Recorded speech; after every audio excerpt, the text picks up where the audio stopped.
few figures in modern history have left a legacy as polarizing and deeply consequential as Mao Zedong. To his supporters, he was a revolutionary hero who brought China to its feet. To his detractors, a tyrant whose vision reshaped not just a nation, but the minds of its people. In this essay, I unpack Mao's ideology, a mixture of Marxism, Leninism, and his own revolutionary ideas. But beneath the promises of progress and equality lay a philosophy that fractured China's intellectual landscape and scarred its humanity. From the persecution of thinkers during the Cultural Revolution to the weaponizing of ideology that stifled individuality, the effects on Mao's philosophy continue to ripple through this history and remain a cautionary tale of unchecked power and dogma. In this video, I'll explore the core of Mao's ideology, its profound contradictions, and the devastating toll it took on Chinese people. This is a story of ideas turned into instruments of control, where philosophy became a tool not to liberate, but to oppress. Mao and his ideology is best well known by his Little Red Book, a well-known piece of propaganda spread by the CCP that contained exclusively Mao's own words regarding his ideology. However, as we will see, it's mostly just simplistic quotes that promises a better life for all, something that Mao has dramatically failed to deliver. According to historian Paul French, this book was mostly an amalgamation of, quote, pithy but simplistic slogans, end quote, and, quote, the book is not overtly important for its actual context, end quote. So if Zedong's ideology was encapsulated by mostly pithy and simplistic slogans, what was the effect that he had on his country for some 27 years whilst he led it? All in all, not positive. According to a 2019 article titled Mao Zedong, The Cultural Revolution in Theory and Impact by Marissa Bryan, the most important part of Mao's legacy is, quote, the decade-long Cultural Revolution, end quote. This revolution, led by Mao Zedong, aimed to abolish old ideas and positively transform Chinese culture, economics, and society. Unfortunately, under Mao Zedong's rule, quote, it did severely cripple China's society, economy, and political atmosphere, and millions of citizens died in its midst, end quote, Bryan. Mao believed in a modification of Marxist communism, but more specifically, we can delve into his essay on contradiction to give clarification. According to Professor Kenneth Surin, Mao believed somewhat simplistically that there were two opposing worldviews, which he called the metaphysical and the dialectical materialist, end quote. As the author agrees, this type of worldview is far too simple. As in the real world, nothing is ever cut and dry, which is one of the main faults in Zedong's ideology. In this context, the metaphysical worldview would be that of capitalism and the dialectical materialist, that of socialism. Next, our author states that, quote, Mao maintained that historical forces enabled the European proletariats to find their way towards dialectical materialism, while European bourgeoisie remained resolutely immured in the realm of metaphysical, end quote.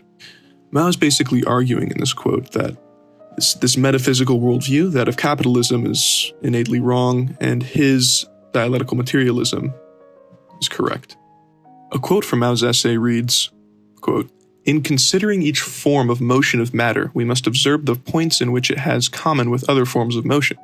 But what is especially important and necessary, constituting as it does from the foundation of our knowledge of a thing, is to observe what is particular to this form of motion of matter, namely, to observe the qualitative differences between this form of motion and other forms. Only when we have done so, we can distinguish between things. Every form of motion contains within itself its own particular contradiction. This particular contradiction constitutes the particular sense in which distinguishes one thing from another. This quote explains how Mao's main view on contradiction was that in the natural world, contradiction exists everywhere. But to encapsulate such a concept, one must believe in a worldview that is ever-changing and allows flexibility in even the most core components. Now, this would seem exactly what Zedong's ideology needs to thrive, as an ideology that can change when faced with adversity is the best kind, and should live on forever and do well to its people. However, this is not the case, and it's not how it turned out. The only way for positive change to happen is from criticism, and unfortunately, Mao Zedong met criticism with an iron fist. According to one historian, quote, gangs of Red Guards, young men, women between 14 and 21, roamed the cities targeting revisionists and other enemies of the state, especially teachers. Professors were dressed in grotesque clothes and dunce caps, their face smeared with ink. They were then forced to get down on all fours and bark like dogs. Some were beaten to death, some even eaten, all for the promulgation of Maoism. End quote. Edwards.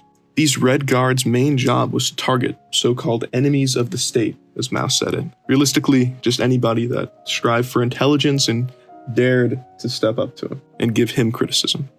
Ironically, Mao actually stated that, quote, inter-party criticism is a weapon for strengthening the party of an organization and increasing its fighting capacity.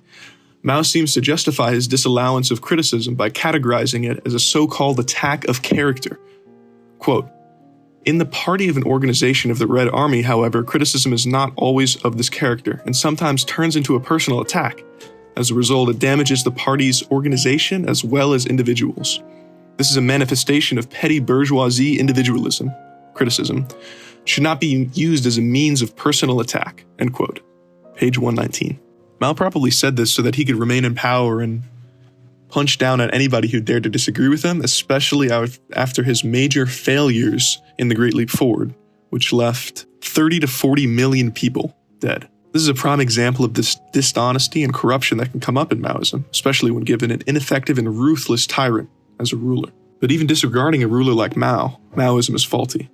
In Mao's essay on contradiction, he states that, quote, contradiction and antagonism do not simply imply each other, and there are contradictions which do not mature into antagonisms. Kenneth Stern argues that Mao was only concerned with the contradictions which do or do not ensue in antagonism, but it would be helpful if we considered the reverse possibility, namely that many antagonisms do not necessarily involve contradiction. More or less, what Stern and myself is arguing here is that Mao's black and white view of the world is incorrect and faulty when applicated, although it does seem correct in theory. There are commonly many answers to any given problem in the real world, and some problems have no solutions. Thus, Mao's worldview would misallocate resources, which is incredibly dangerous when you're running a government. As we can see, his 30 to 40 million deaths mostly caused by a famine that he created that was completely unnecessary. Unfortunately, Maoism is making a massive comeback in the modern Chinese youth. One New York Times author, Li Yuan, states that Mao's words, quote, many young people in China believe they can't break into the middle class or out-earn their parents, end quote.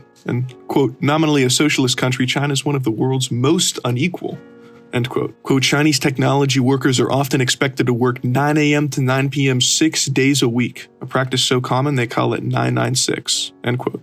Ironically, Yuan also brings up how the Chinese Communist Party is censoring Maoist text online.